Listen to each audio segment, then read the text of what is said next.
புண்ணியம். அதாவது ஒரு கோயில் கும்பாபிஷேகம் பார்த்தா 12 ஆண்டு அந்த கோயில் பூஜை பார்த்த புண்ணியம்னு சாஸ்திரத்தில் எழுதியிருக்கிறார்கள். என்ன குறிப்பு அப்படின்னு கேட்டால், மேலே இருக்கிற பிளானட்டரி பொசிஷன், அதாவது கிரகங்களுடைய அமைப்பு முறையில் ஒவ்வொரு ராசி வீடு இருக்குது. அந்த ஒவ்வொரு ராசி வீட்டிலும் ஒரு வருடம் தங்கி செல்லுகிற கிரகம் வியாழன், தேவகுரு.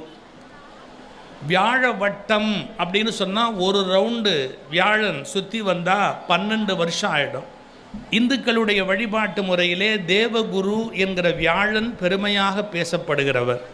அவர் எல்லா ராசி வீட்டிலும் ஒவ்வொரு வருஷம் தங்கி போகிற போது 12 வருஷம் முடிஞ்சிறதால அது ஒரு ரவுண்டு.